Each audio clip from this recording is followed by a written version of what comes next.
Hi, my name is Drew Revis. I'm a junior here at Radford University, and I'm a biology and chemistry double major. And the research that I did was in association with Dr. Tara Pelletier, and we assessed the biodiversity at Wildwood Park using environmental DNA. So when we discuss assessing the biodiversity, we first have to discuss metabarcoding. And what exactly is metabarcoding? Metabarcoding is when organisms leave DNA in the environment in which they live, and they shed this DNA either through just shedding skin cells or dying, leaving fecal matter, anything like that. And this DNA accumulates in the environment. And we, as scientists, then have to gather the environmental samples and extract the DNA from those samples. And as when the DNA has been extracted, it then has to be amplified, and a specific region is usually chosen to amplify that DNA, any DNA that has that region.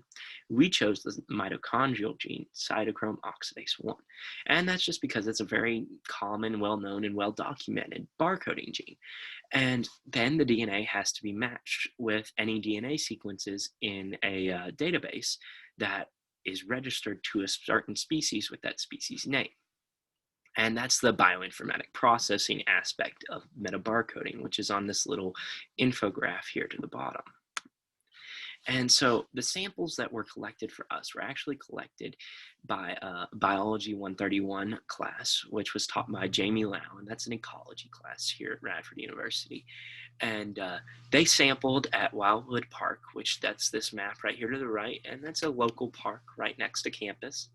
And they sampled both water and soil. And we, in the Genetics 231 class, got to process those samples and extract the DNA from them.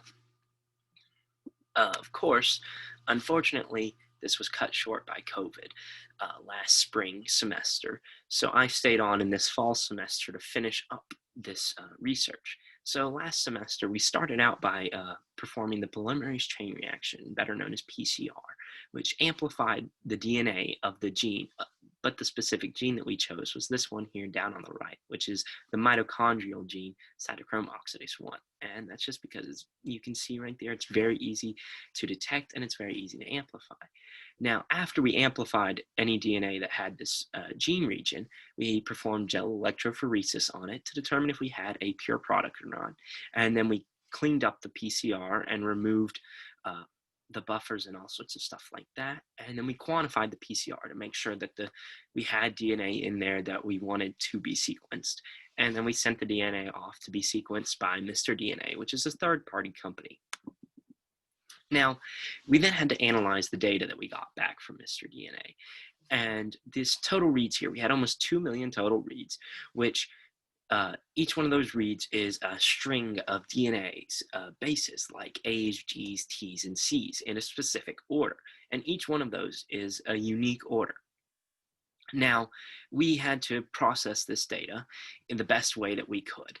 And since this was a collaboration with Biology 131, we focused primarily on the insects, and that's because insects are a good biological indicator because they're at the bottom of the food chain. And any change in this primary consumer species is going to be something that's going to be felt throughout the ecosystem and throughout that environment. And so we started out with this almost 2 million individual unique reads. Well, the reads had to be cleaned up, and that involves denoising and the removal of chimeras and a lot of data analysis stuff.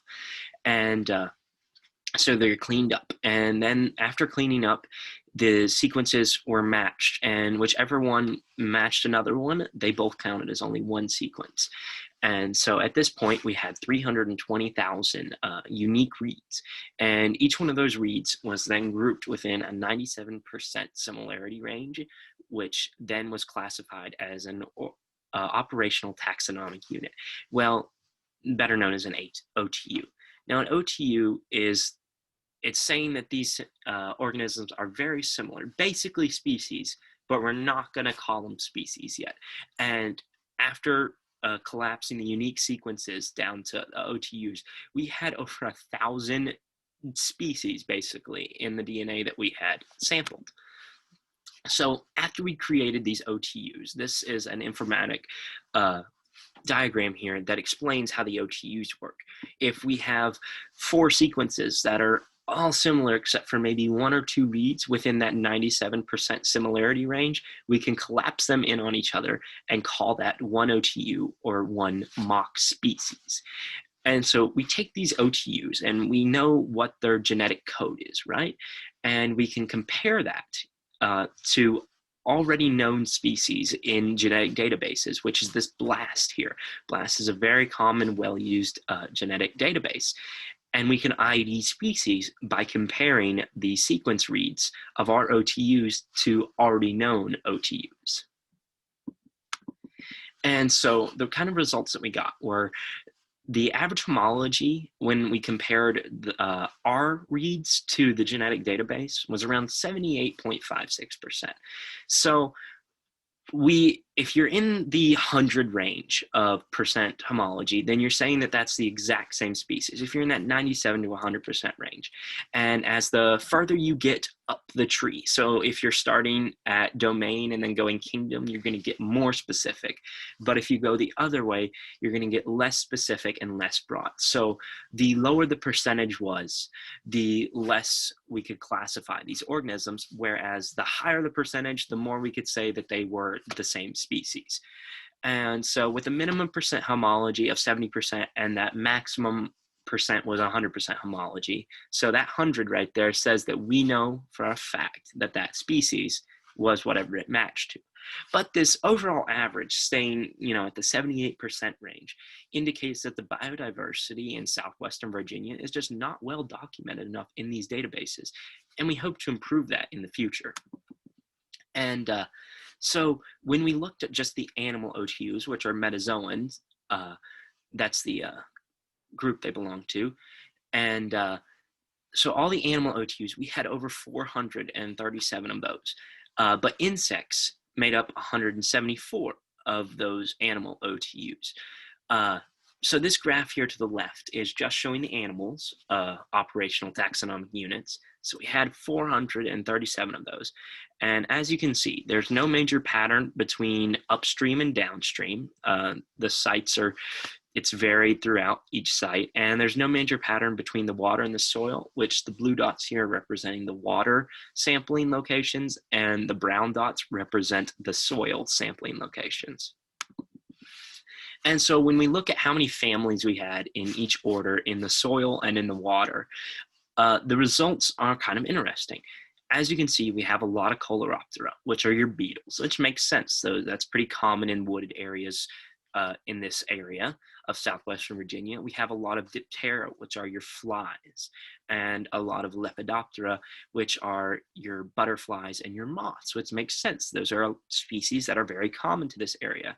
Now, as you can see, there are more sections in the soil than in the water, which means that there are more species found, or more families found, more families found in the soil than in the water. So, when it comes to our conclusions, there's a lot of these beetles and flies and all that stuff. So it makes sense because those are very diverse groups. So it makes sense to find a lot of individual species.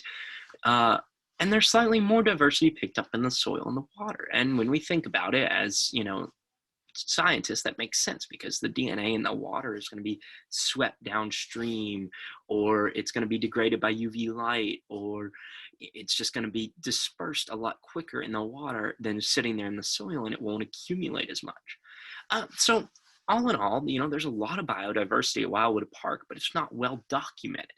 So we could spend time identifying species, and we need to, so we can populate these databases, because it's possible that these are species that haven't even been discovered yet. These could be undescribed species.